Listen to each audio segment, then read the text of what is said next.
Bienvenidos todas, todes, todos a el segundo día del cuarto encuentro de estéticas de la ciencia ficción.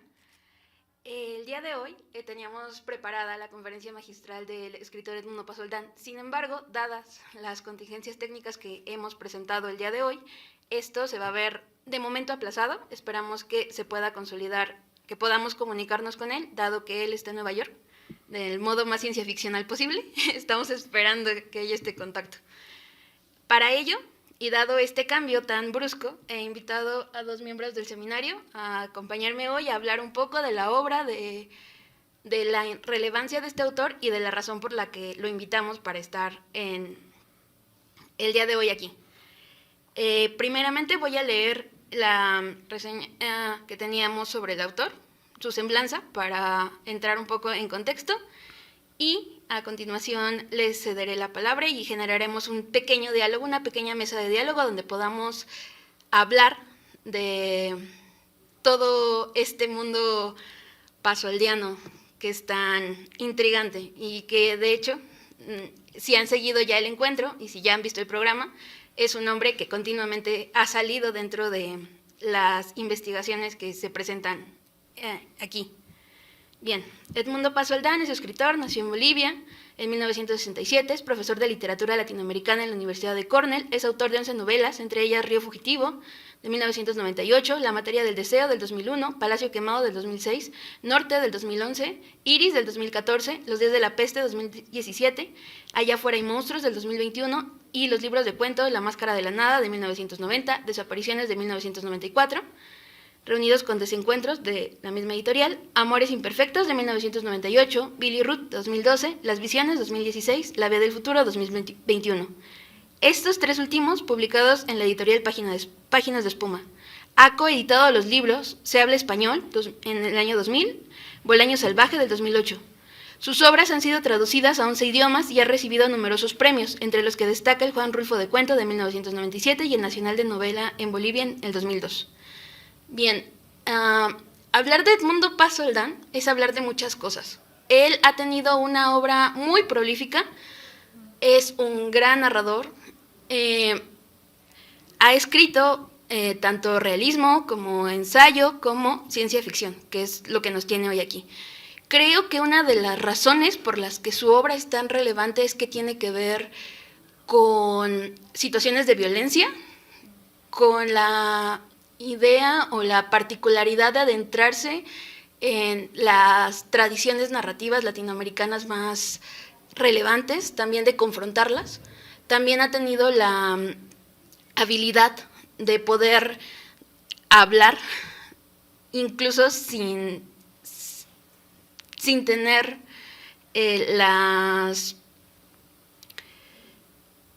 sin tener que decir en sí las cosas. O sea, muchas veces, o mucho de lo que él narra, tiene más que ver con la construcción de metáforas. Creo que ha sabido, y creo que su formación le ha permitido también tener mucha visión de las posturas y de la formación del contexto latinoamericano. Creo que es un escritor que se tiene que leer, que es muy bueno para entender las múltiples realidades latinoamericanas, los muchos mundos que caben aquí, y creo también que su narrativa dentro de la ciencia ficción ha tenido también a dar pie a nuevas formas de narrar. Creo que sus novelas también tienen posiciones y están escritas de una forma que no es meramente la visión tradicional. También creo que sus libros de cuentos tienen ejes muy interesantes para ser abordados. Creo que por eso también ha tenido el éxito que tiene, al menos entre los lectores. Y creo que es importante revisitarlo varias veces porque cada lectura te ofrece nuevas perspectivas. También quisiera poder hablar de los universos que él ha formado. O sea, es muy común que dentro de sus novelas, por ejemplo, en Iris, tiene toda una problematización que lo vincula con otro libro de cuentos, que es Las Visiones, que es como una especie de continuación a la cosmogonía que nos está presentando.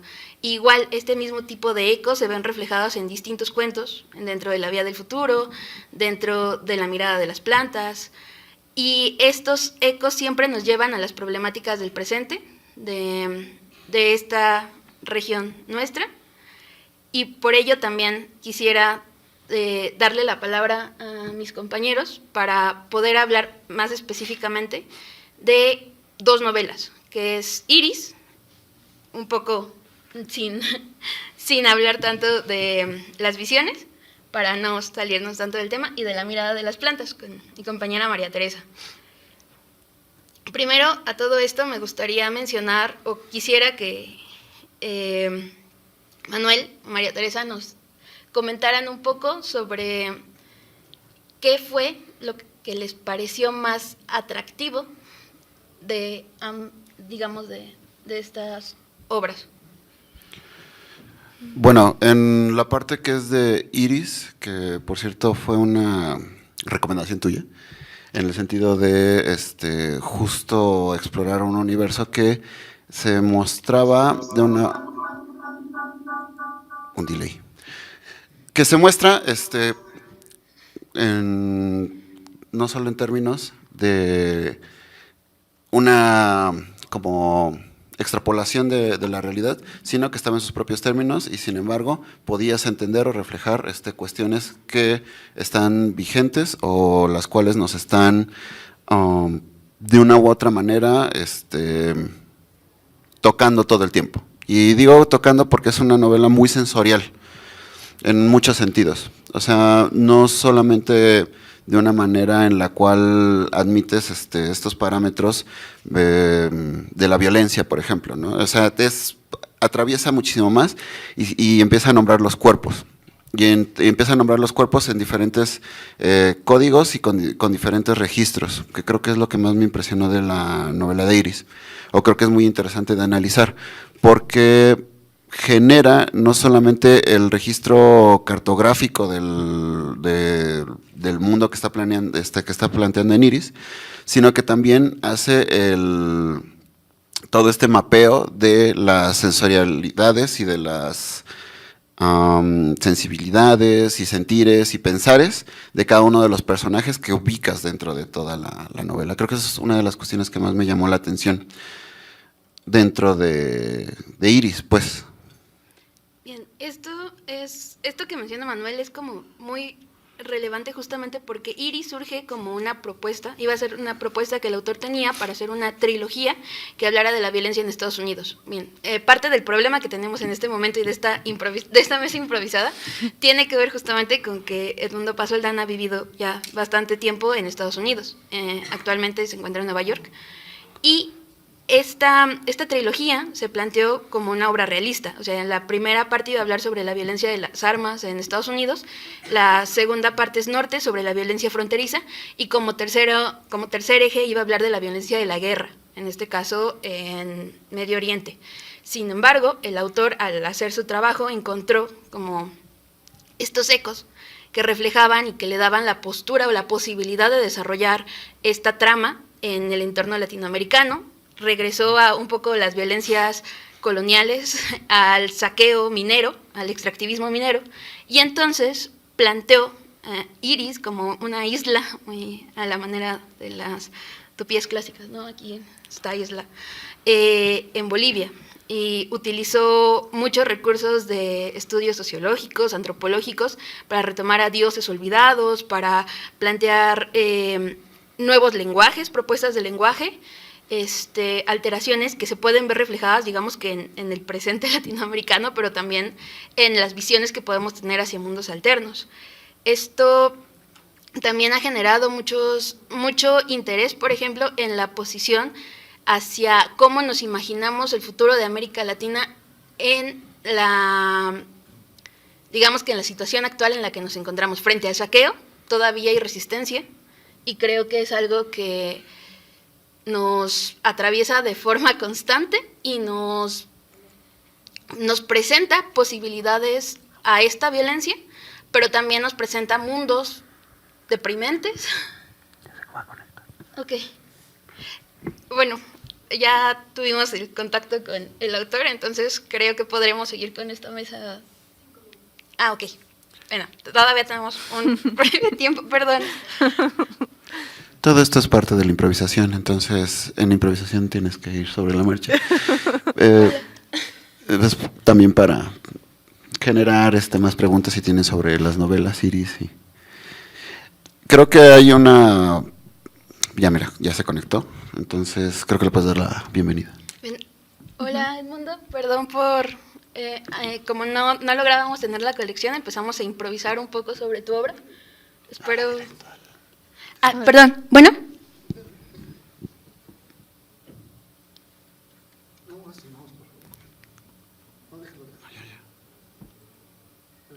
¿Bueno?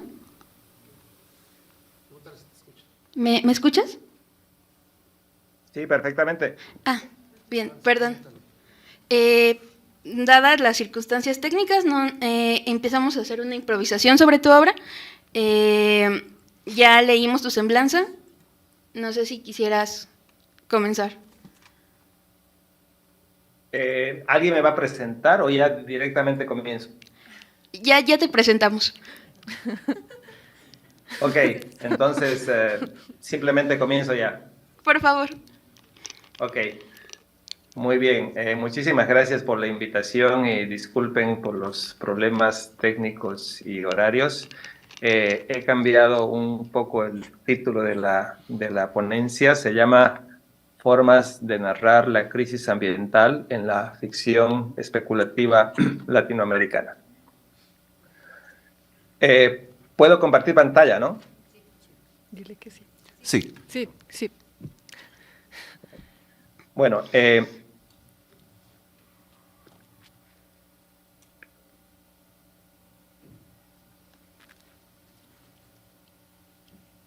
algunos años atrás, en The Great Derangement, un celebrado ensayo que se leyó como una suerte de manifiesto a favor de la necesidad de escribir más narrativas que tengan en cuenta la realidad apabullante de la emergencia climática, el novelista indio Amitav Ghosh escribió que el cambio climático proyecta una sombra mucho más pequeña en el panorama de la ficción literaria que incluso en el ámbito público.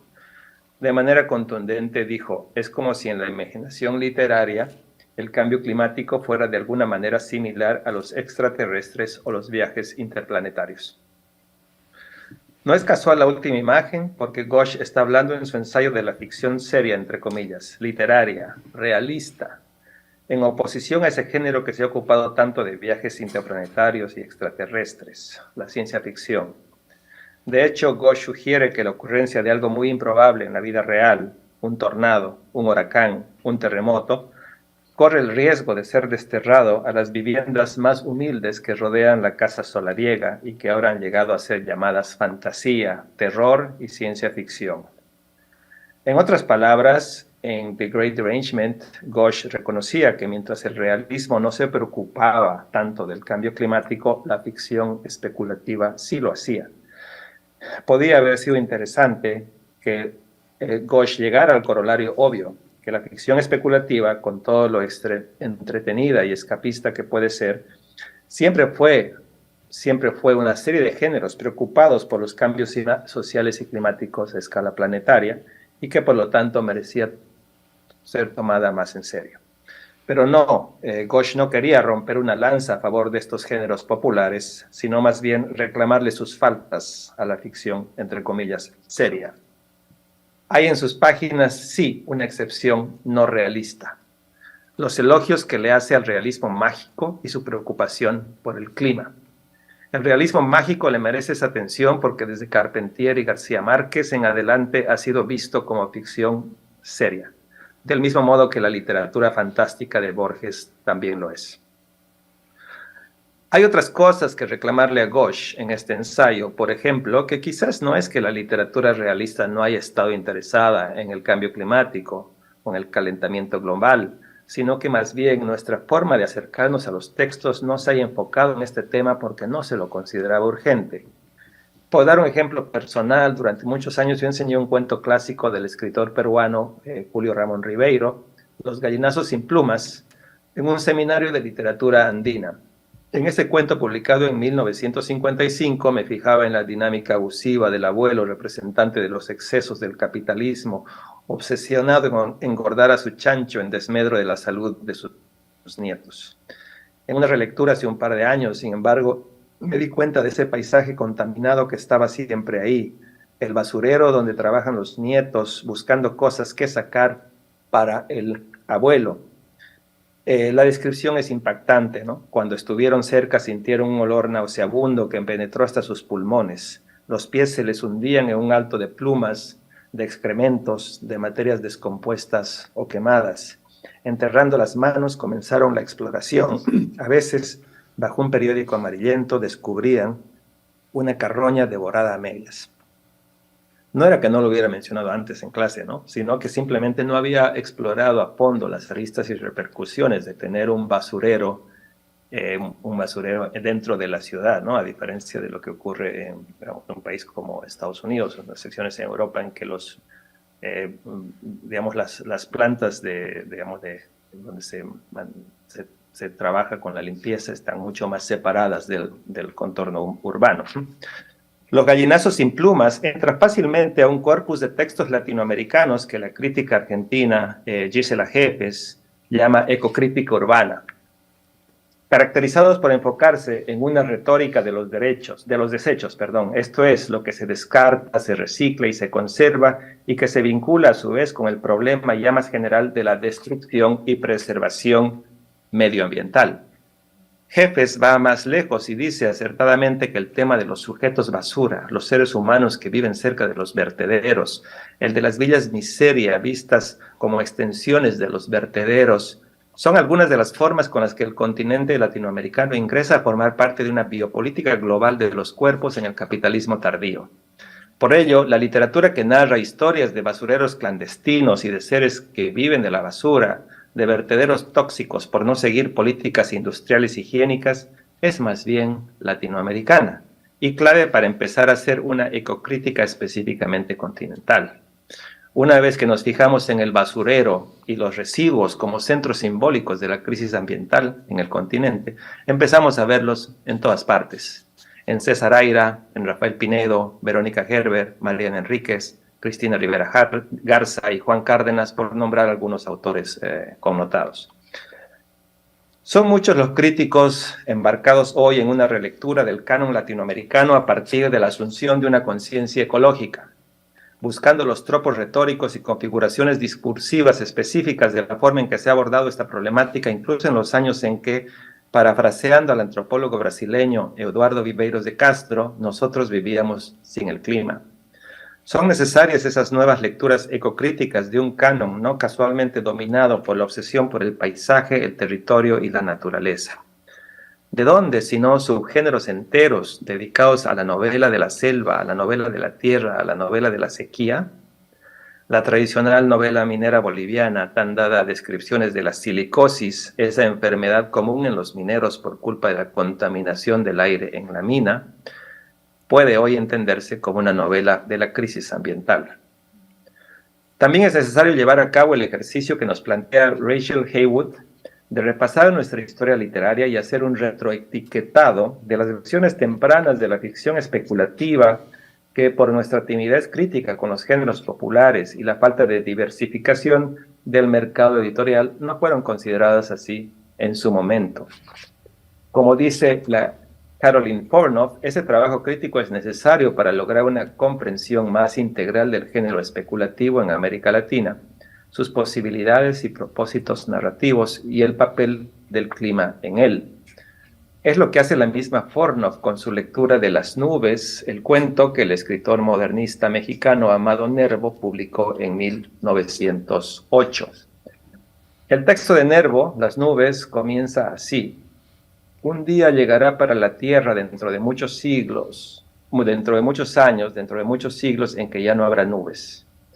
Esas apariciones blancas o grises, inconsistentes y fantasmagóricas que se sonrosan con el alba y se doran a fuego con el crepúsculo, no más, incansables peregrinas, bogarán por los aires.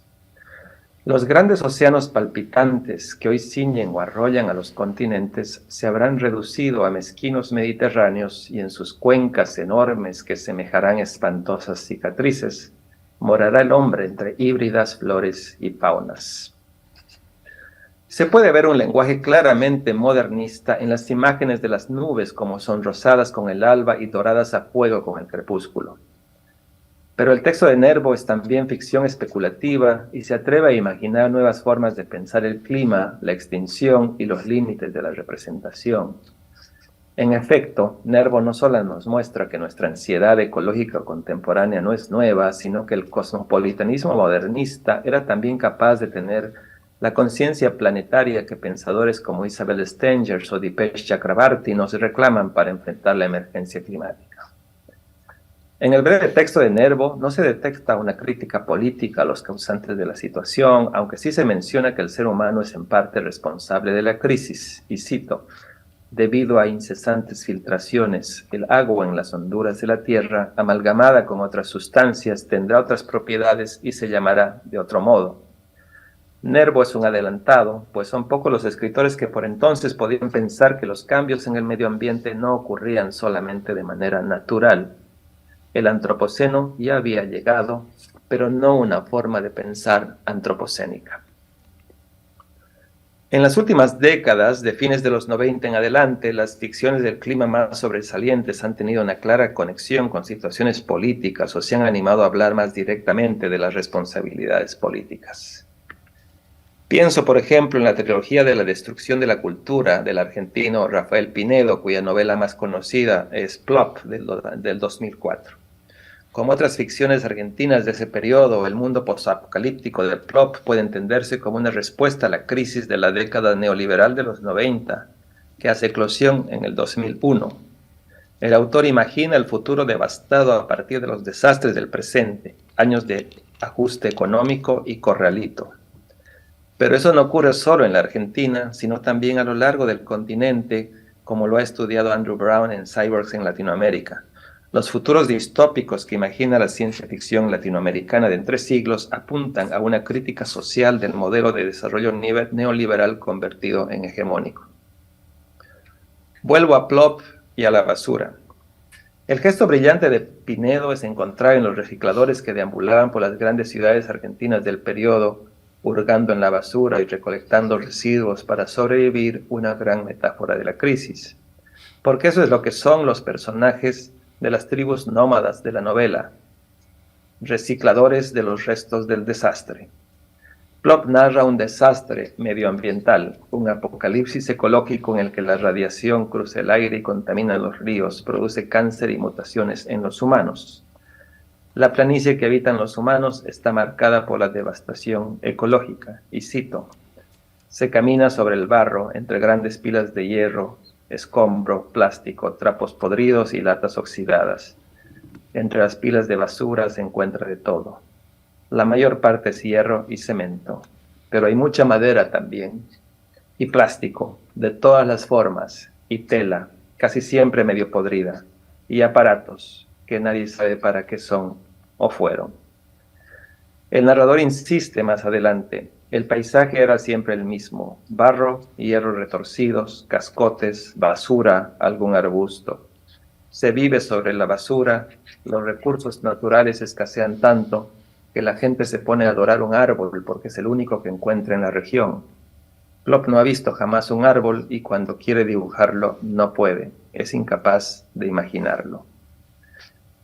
En la novela la misma forma da cuenta de la precariedad, de la regresión a un mundo más básico. Las frases son cortas, hay ausencia de adjetivos.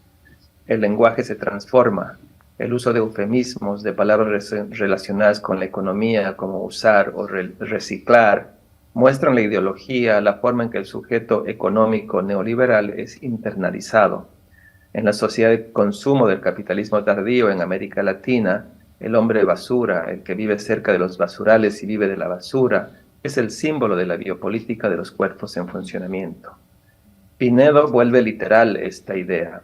En Plop, los que no son útiles al grupo son reciclados, es decir, asesinados. Partes de su cuerpo se resignifican y usan para los sobrevivientes. Así, hay una simbiosis entre el paisaje y el ser humano. Los residuos de las ciudades que alguna vez existieron están en el suelo y los humanos los coleccionan y los reciclan, pero también el ser humano puede convertirse en residuo y ser reciclado. No es casual el nombre del personaje principal, plop, como el sonido del barro al caer sobre los humanos en ese paisaje árido, como la materia de esa tierra seca con la que el personaje termina fundiéndose. Como dice Agustina Gubbia, esta obra es un claro ejemplo de cómo las ficciones post-apocalípticas suelen cuestionar y corroer las imágenes canónicas que la literatura ha construido sobre la naturaleza, tal como sucede con el agua, símbolo eterno de vida, que aquí se transforma en un elemento que quema la piel y mata. Pero no solo ella, sino que toda la naturaleza se configura en la novela como un escenario hostil, un espacio de absoluta precarización por el que los cuerpos circulan. En las ficciones especulativas más recientes, las crisis ambientales pueden llevarnos a diferentes lugares. En el cuento, como una casa enloquecida, vaciada de contenido, el argentino Patricio Prón se pasea por el antropoceno y muestra las múltiples conexiones de la basura con otros artefactos a lo largo de milenios. En La Compañía, la mexicana Verónica Gerber crea una ficción geológica que aborda el tema de la violencia lenta de la contaminación de un pueblo y, como en Prón, del tiempo profundo del periodo extractivista. Los textos de Gerber y Prón nos sitúan ante el debate de cómo escribir sobre la ficción ambiental y el antropoceno, y son un buen ejemplo de que para esos temas la ficción especulativa es capaz de explorar causas y consecuencias de mejor manera que la ficción realista. Como nos recuerda Mary Louise Pratt, el cronotopo es una configuración particular de tiempo y espacio que genera historias a través de los cuales una sociedad puede examinarse a sí misma. Pero, ¿qué pasa si estamos narrando un relato que incluye eras geológicas? El antropoceno, continúa Pratt, crea un nuevo cronotopo con una configuración espaciotemporal multipolar. Evoca significados previamente inexistentes para la experiencia humana, nuevos futuros posibles, configuraciones de deseo, acción, valor, intención. Surgirán, como en el caso de Gerber y Prón, nuevas formas narrativas que intenten atrapar nuestra nueva relación con el planeta. Nuevas formas de de leer el paisaje, y aquí cito a Pratt, no tan separados de los humanos, sino densamente poblados por fantasmas y vidas posteriores de la actividad humana, que han sido absorbidos y entrelazados en la propia generatividad del paisaje. En el cronotopo antropogénico, la agencia humana y no humana ya no se distinguen visual o analíticamente. El cuento de Prón es fascinante por la forma en que descentra al sujeto humano de la narrativa y utiliza una escala geológica para narrarlo. Ficción cósmica lo llama la crítica Graciela Esperanza, que intenta un realismo o materialismo de nuevo cuño y cuya inversión de la cadena de metamorfosis dota a la estructura de espesor cosmopolítico. Ficción con un narrador hiperolímpico, superior incluso al omnisciente que nos legó el siglo XIX, pues es capaz de atreverse a narrar el mundo antes de la aparición del ser humano y convertir a una cosa inanimada, como una peluca, en el centro de la narración. En el primer fragmento hay dos albatros que viven en la mancha de basura del Atlántico, cito, una balsa de desechos plásticos de varios cientos de kilómetros cuadrados de extensión y una densidad de aproximadamente 200.000 fragmentos de basura flotante por metro cuadrado. Una vez más, la basura es el centro simbólico del texto, aunque esta vez en un lugar del océano, como para subrayar las intenciones planetarias de Prón.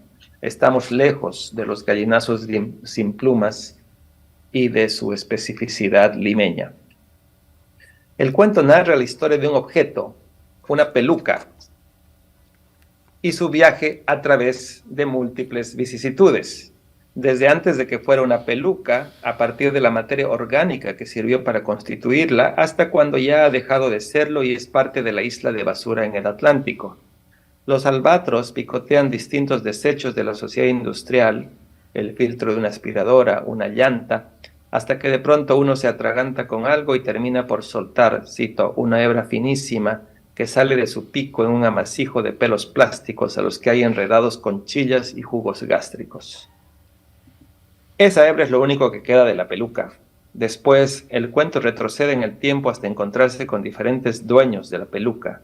Primero una drogadicta llamada Lisa semanas antes de que el albatros se encontrara con la hebra, luego el yonki que se la regaló y el momento en que se encontró con ella en un contenedor de papel, luego la mujer que la botó al contenedor, luego su madre que también la recogió de un contenedor, luego una actriz porno, luego el hombre que compró la peluca para que la usara la actriz porno, para que luego nos encontremos con un montón de bolsas plásticas, varias medias de mujer y un suéter que han sido convertidos en una peluca mediante el tratamiento del poliacrilonitrilo que contenía. Pron escoge seguir el hilo narrativo a uno solo de todos los materiales con que ha sido hecha la peluca, el suéter sintético. De modo que seguimos retrocediendo en el tiempo hasta llegar a un derivado del petróleo, a la extracción de ese petróleo y 50 millones de años atrás, en el Eoceno inicial, al fondo anóxico de la Tierra, es decir, desprovisto de oxígeno y por lo tanto susceptible de que todo lo que caiga en él se convierta en petróleo. Habrá también en el cierre, y ahí va mi imagen, un Iracotherium, un pequeño caballo del Eoceno inicial con la facultad de recordar a Empédocles y preguntarse si el mundo comienza con él. Pron narra la dificultad de contar una historia de tiempo profundo, una contaminación geológica convertida en violencia lenta. Como dice Matías Oviedo, el desafío consiste en enfrentar dos temporalidades, una humana y otra no humana. Distintos personajes aparecen en el relato, pero como el tiempo los devora de inmediato, como muchas cosas han ocurrido incluso antes de que ellos salgan a escena, simplemente no tienen forma de darle sentido a lo que ocurre.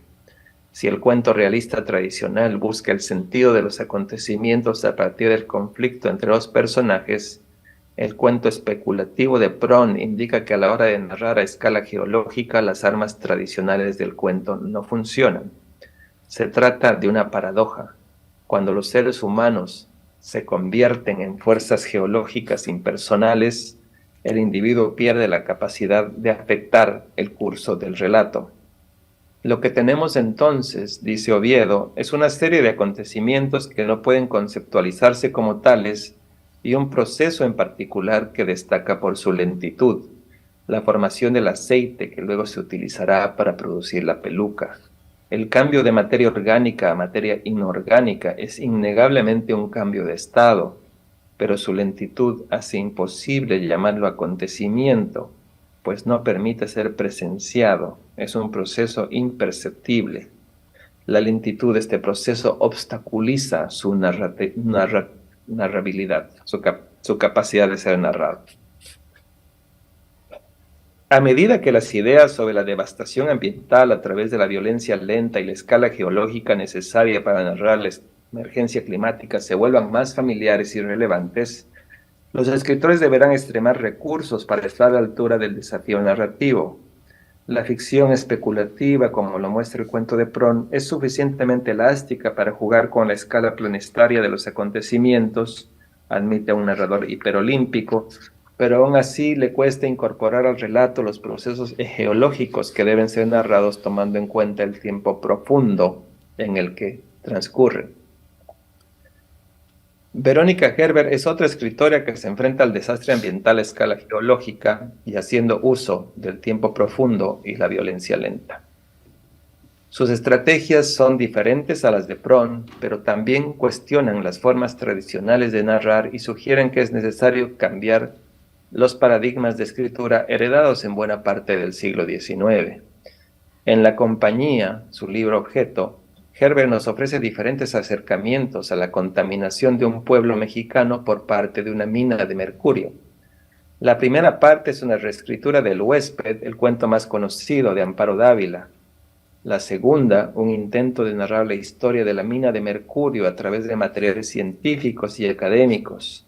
mapas, fotografías y testimonios, e incluso un relato, José Largo, de José Luis Martínez. Ambas partes están relacionadas entre sí.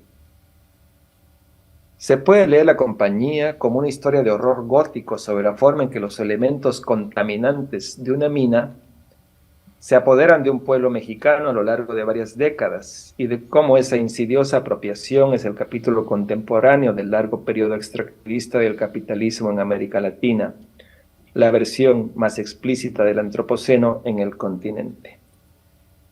Herbert utiliza varios materiales y estrategias narrativas para llevar a cabo su proyecto. En la primera parte de su libro, no es casual que ella haya decidido intervenir y apropiarse de un cuento gótico fantástico como El huésped. La apropiación parece sencilla. Se trata de sustituir a los personajes El huésped y Guadalupe por Compañía y Máquina, cambiar el tiempo verbal del texto a futuro y la voz narrativa a segunda persona. Junto a las fotos en blanco y negro de la mina, el pueblo y los escombros que dan cuenta del desastre ya ocurrido, el efecto que logra Herbert es el de contarnos la historia de una invasión doméstica. Cito: «Nunca olvidarás el día en que vino a vivir contigo. Tu marido traerá a la compañía al regreso de un viaje. No podrás reprimir un grito de horror cuando veas a la compañía por primera vez. Será lúgubre, siniestra. La compañía es completamente inofensiva», dirá tu marido con marcada indiferencia. «Te acostumbrarás». La carga de metafórica de palabras como la compañía se apodera del texto de manera efectiva. El texto ambiguo de Dávila, en el que nunca sabemos de qué huésped invasor de la casa se trata, despliega aquí una de sus posibilidades.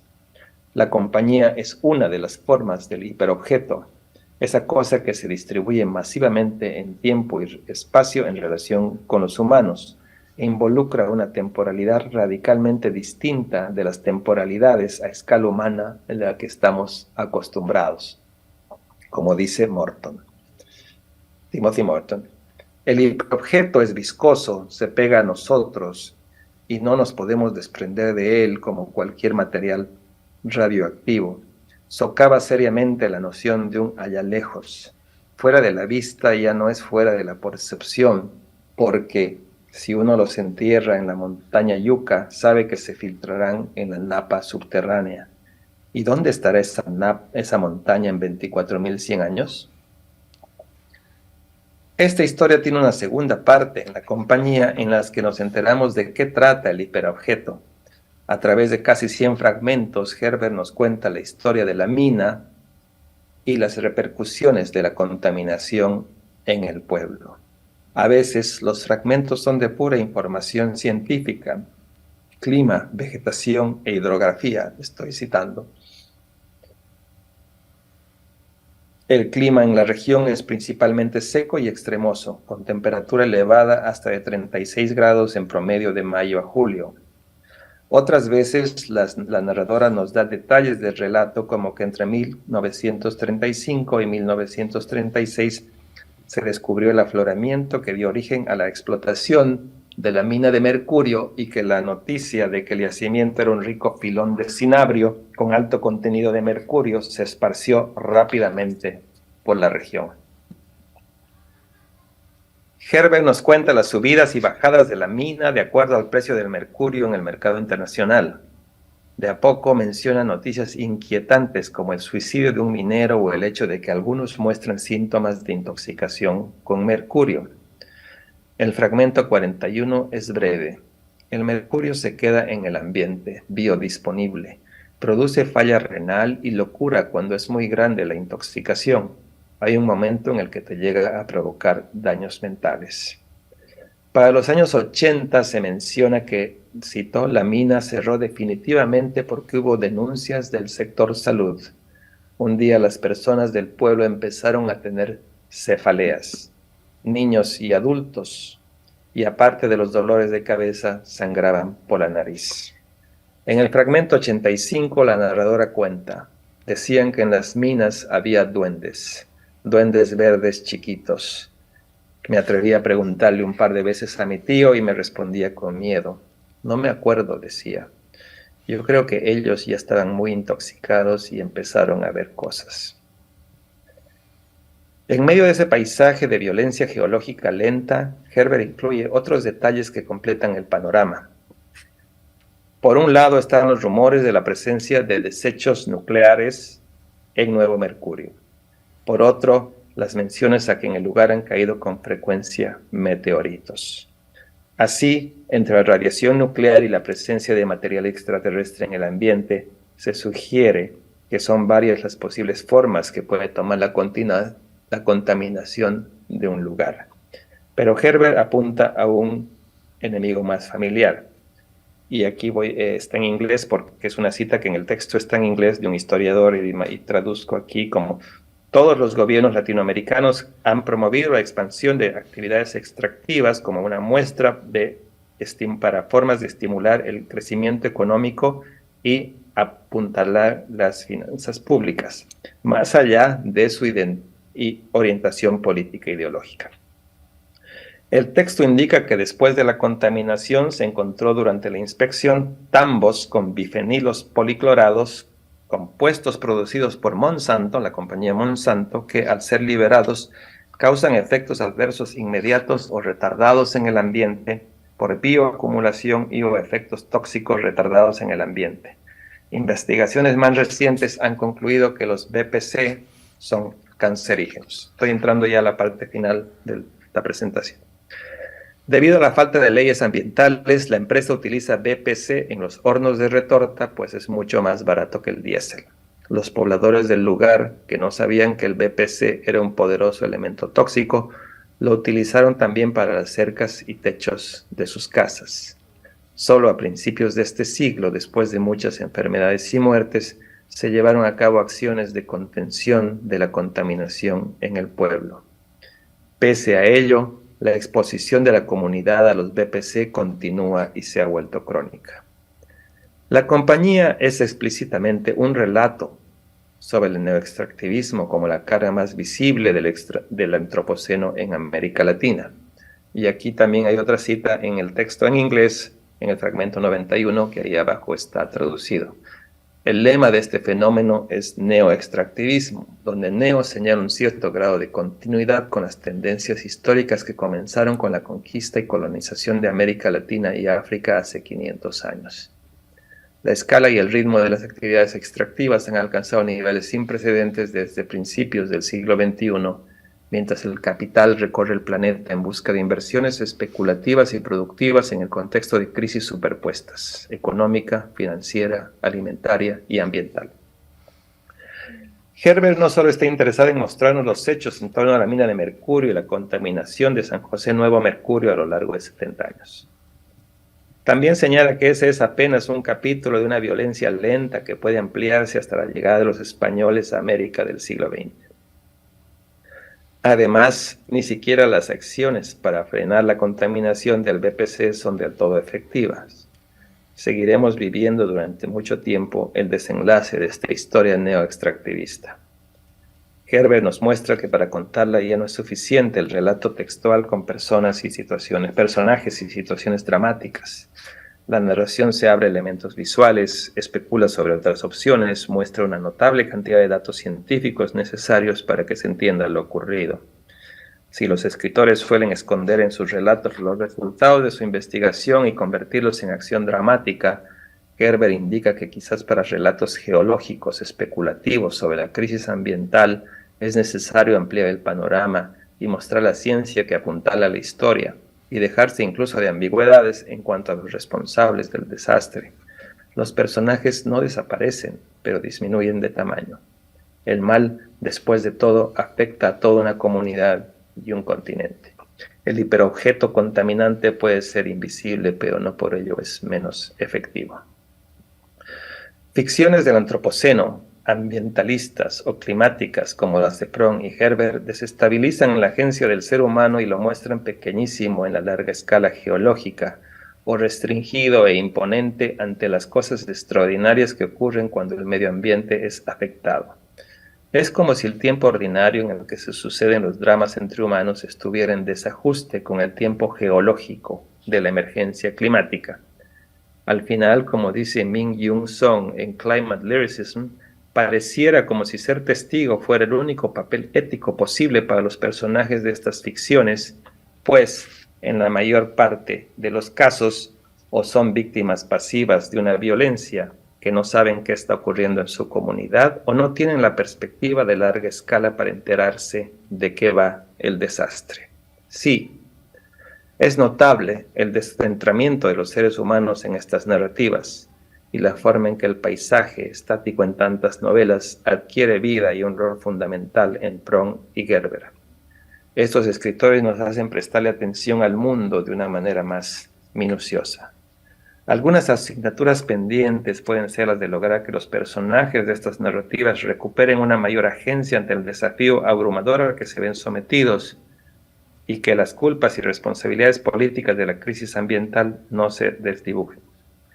Sin embargo, habría que preguntarse si la literatura nos puede liberar de algo, si enfrentarse al problema y narrar las dislocaciones de la emergencia climática no son ya desafíos enormes para cualquier escritor.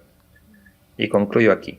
En un texto reciente, el escritor colombiano Juan Cárdenas advertía de la necesidad de que en un momento como este, después de tanta narrativa distópica y esa sensación de lenta cancelación de futuro, las palabras son del crítico cultural Mark Fisher, gracias al modelo neoliberal, lo necesario para el escritor latinoamericano hoy era ayudar a imaginar futuros posibles y construir utopías, entendiendo la utopía de manera lúcida, no como ese espacio paradisiaco donde todos volveremos a ser felices, sino como, y cito, esta basura en pleno proceso creativo de descomposición química, este tiradero de formas que ya no pueden aspirar a una forma original y que por eso mismo no les queda más remedio que lanzarse al futuro. Ser la forma de lo porvenir. En medio de estos escombros tendremos que aprender a cultivar placeres futuros al alcance de todos. Quizás esa utopía esté al alcance de nosotros, escritores que creemos en la capacidad de la ficción especulativa para dar cuenta de los inmensos desafíos de la emergencia climática y la crisis ambiental. Muchas gracias.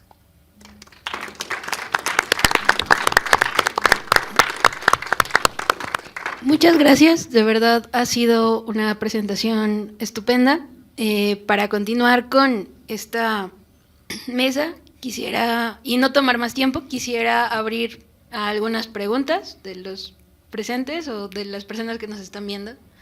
No sé si alguien quiera comentar algo.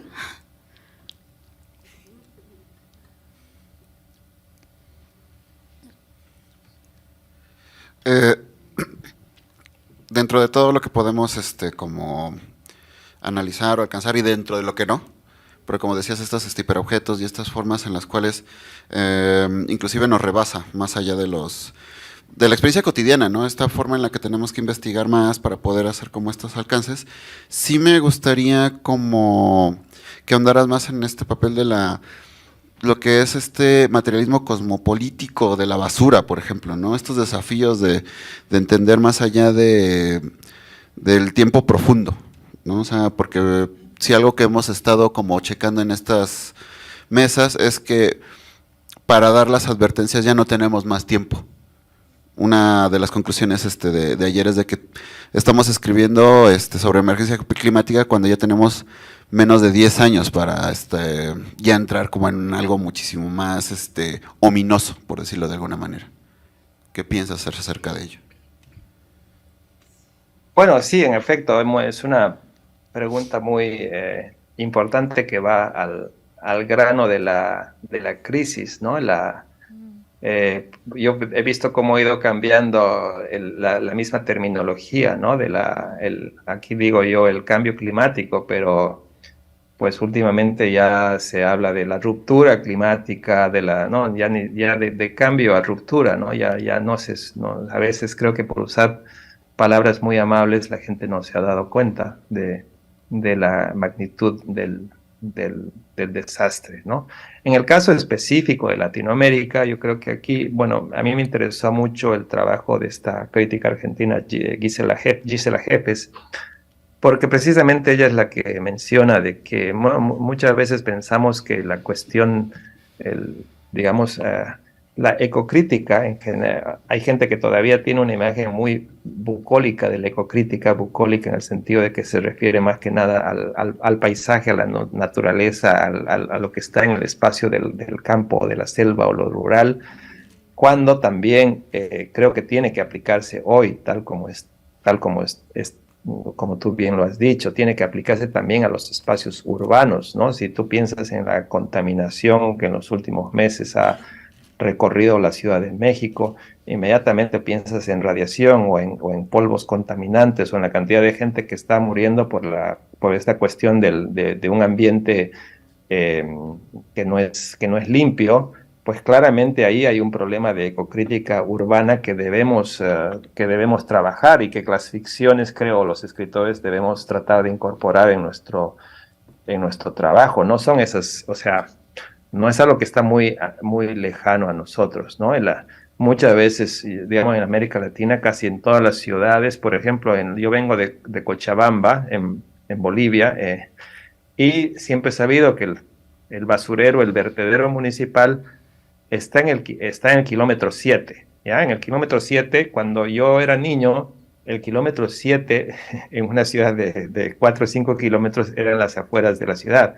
Ahora el radio urbano incluye hasta como 12 o 15 kilómetros, pero el vertedero, el basurero sigue ahí, ¿no? Entonces, todos los días van los camiones de la basura a depositar la basura dentro de un espacio donde a los lados, en los vecindarios, en las colonias, en los barrios de cerca, hay gente que está viviendo, hay niños que están jugando y prácticamente no ha habido, o sea, ha habido protestas de esos barrios, pero no ha habido ningún tipo de iniciativa ni local, ni municipal, ni estatal para tratar de ver qué es lo que se hace con ese vertedero. O sea, vivimos literalmente en medio de la basura en América Latina y creo que necesitamos tener aquí primero como escritores o académicos, reflexionar sobre esa situación y ya en un plano más activista pensar un poco más de cómo hacer para enfrentarnos a estos problemas que nos están superando. Ahora tú bien dices, el hiperobjeto implica que esto ya está aquí y que las cosas que podamos hacer quizás no sean suficientes, pero como terminaba el texto mencionando a Juan Cárdenas, no podemos cruzarnos de brazos, es decir, vamos a vivir entre los escombros, pero debemos hacer un planeta, unas ciudades habitables en medio de esos escombros entre los que estamos viviendo, y creo que ese es un desafío generacional y que va más allá incluso de lo generacional. Bien, mientras estabas haciendo este comentario, yo recordaba un texto que se llama Basurero, Antropología de la Miseria, de Héctor Bertier. Es un texto de los 80s, en él aborda la forma en la que se desarrolla la organización social de las personas que vivían en los basureros, principalmente en el de Santa Fe, de la Ciudad de México, que también ha tenido muchas modificaciones y ha tenido lógicas del capital muy entramadas, o sea, desde cacicazgos y muchos conflictos.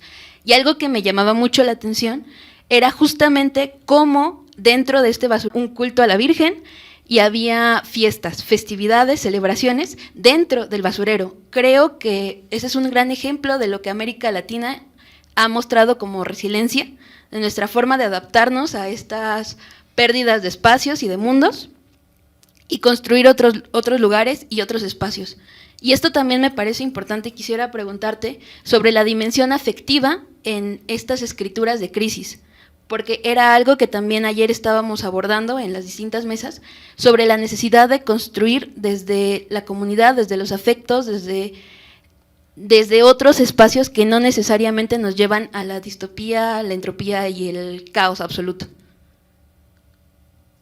Bueno, sí, creo que lo has dicho muy bien, ¿no? Buena parte de la discusión ecocrítica casi como que inevitablemente te lleva a algún tipo de activismo o de conciencia de intentar hacer cambio, pensando que esos cambios no son simplemente esa cuestión de sacar las cuestiones el reciclaje a la puerta de tu casa, ¿no? Porque esa es la cosa más más fácil y hasta importante, pero es quizás la forma más perezosa de enfrentarse a estos problemas, ¿no? Creo que lo más importante acá, en crisis como estas crisis dos cosas creo, ¿no? Por un lado, estas crisis nos desafían nuestro sentido de la comunidad, ¿no? Y ahí el lado efectivo, el lado de empatía es fundamental para poder reconstruir la idea misma de una comunidad donde tú quieras vivir, donde tú te sientas a gusto viviendo, no solamente en cuanto a al vecindario, sino también por un lado, a la sensación de tener objetivos compartidos y también a la sensación de que estás viviendo en un lugar, pues, no sé si exactamente decir desprovisto de contaminación, pero un lugar donde tus hijos puedan crecer, un lugar donde tú puedas jugar, donde puedas salir a la calle, donde no sientas que estás ahí amenazado por esa cosa ominosa que dice Verónica Gerber, de esa compañía que está ahí, esa gran metáfora de este momento capitalista. Eso por un lado, ¿no? Que creo que es importante pensarlo a nivel comunitario, pero la otra cosa, y lo que piensan gente como Isabel Stengers Dipesh Chakrabarty, o también, bueno, antes Latour, creo que es fundamental, ¿no? Para un desafío como este, si bien todavía estamos pensando en lo nacional, en lo regional, en lo citadino, en lo urbano, es importante crear mantener ese afecto al espacio en el que estamos creciendo. A la vez, lo que hace esta crisis, lo que hace la ruptura ecológica o la ruptura ambiental, es obligarte a tener una conciencia planetaria, ¿no? Por un lado, la necesidad de tener una conciencia planetaria, porque de esto no vamos a salir en función de una solución local o nacional. Esto vamos a salir solamente en función de una solución a escala planetaria.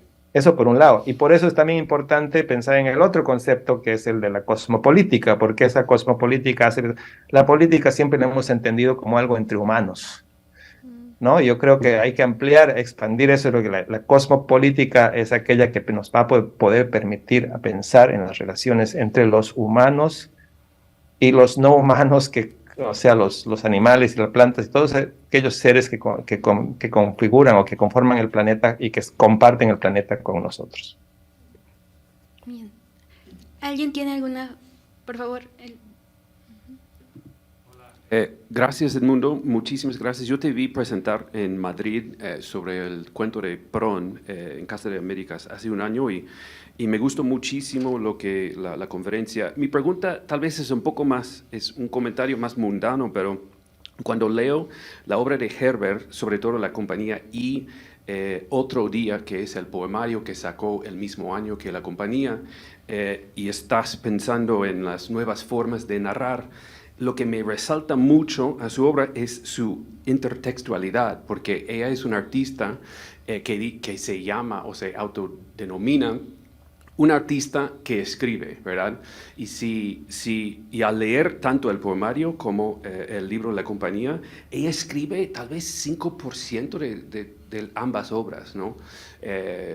Precisamente no son palabras suyas, son palabras tomadas del internet, de Wikipedia, y si ven el índice que va al final de la compañía, es un collage, ¿no? Es hiper intertextual. Entonces, no sé si habías pensado en ese aspecto en cuanto a nuevas formas de narrar la crisis climática. Sí, no, me parece fundamental. He pensado en algo, esta crítica de Poetics of Extinction de Ursula Hayes. Ella hace una pregunta que es bastante capciosa, pero interesante, y me quedó dando vueltas, porque ella dice, por ejemplo, cuando ella está hablando sobre todo de la extinción de las especies, y dice que en general, para hablar de la extinción de las especies, si tú ves la narrativa o la poesía, las formas que hemos elegido, que hemos privilegiado, y creo que de manera natural, tienen que ver con la elegía, tienen que ver con el duelo, tienen que ver con la melancolía, porque pues ante la pérdida de algo importante, de una especie, eso es lo que inevitablemente el impulso poético te lleva ahí. Y ella se pregunta y dice, ¿se podría utilizar otros géneros para hablar de la extinción? Dice, ¿se podría hacer comedia de la extinción? Dice, ella dice, ¿por qué no? ¿Por qué estamos bloqueados? ¿Por qué no hacemos comedia con la extinción? ¿Se puede hacer como esa película, ¿cómo es? Don't Look Up, hace 2 años que se convirtió en una cosa que la gente se burla, que era tan mala que llegaba a ser buena, con Leonardo DiCaprio?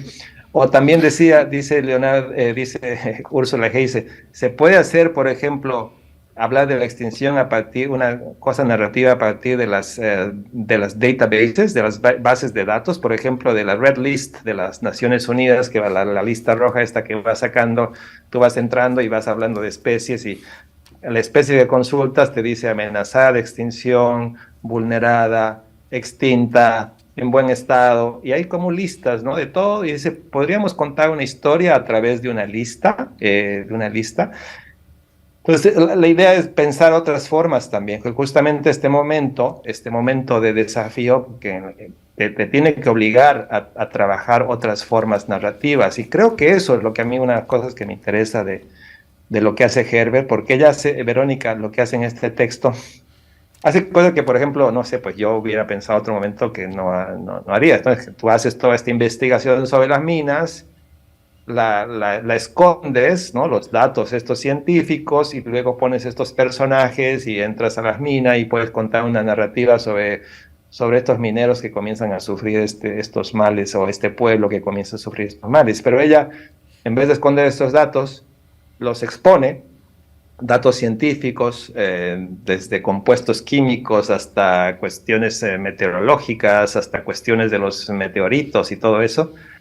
Y luego, otra parte, también tiene una cosa ensayística, donde hay textos científicos, por un lado, pero también hay textos de análisis económico e histórico, en los que ella claramente habla de quiénes son los culpables, ¿no? Algo que quizás desde un punto de vista más de una narrativa tradicional, yo te diría, esto es muy didáctico, ¿no? Esto es muy moralista, ¿no?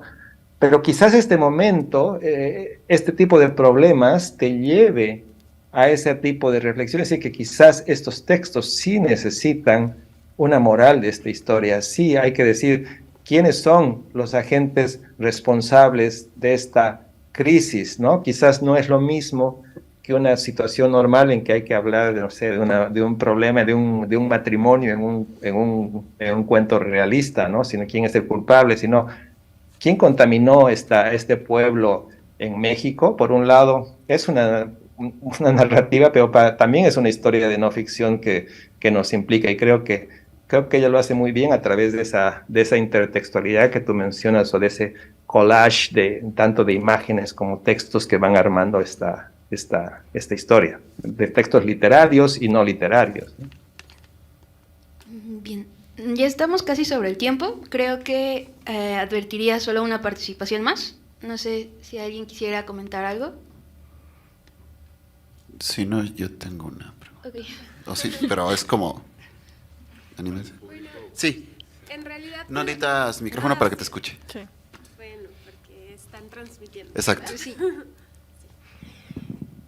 Bueno, yo nada más quería agradecerte muchísimo, porque me voy con un montón de recomendaciones literarias que además parecen muy sugerentes, por ejemplo, para lo que yo hago, que es pensar estos temas desde la filosofía. Entonces, pues muchas gracias por tantas referencias, y quería preguntar si nos podrían compartir la presentación, donde vienen como más datos. En la página Sí, de sí, por CENIUS está supuesto, y la traducción, bibliografía, encantado de compartirla.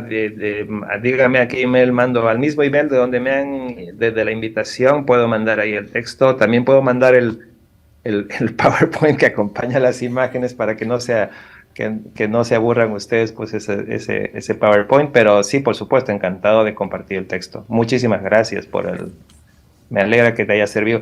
Esto es un poco una cosa introductoria, porque claro, en 15 páginas, para un público amplio, estaba tratando de ver varias perspectivas, varias opciones, varios textos, intencionalmente, para tratar, este es un tema que en este momento me inquieta, pero también me fascina, ¿no? Porque me desafía para pensar en nuevas formas de narrar lo que está ocurriendo.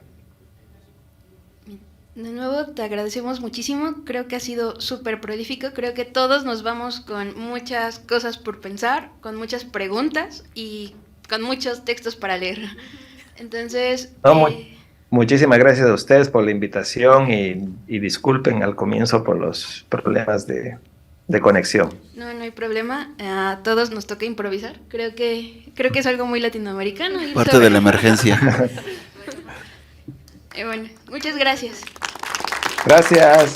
Hasta luego.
Gobierno de México.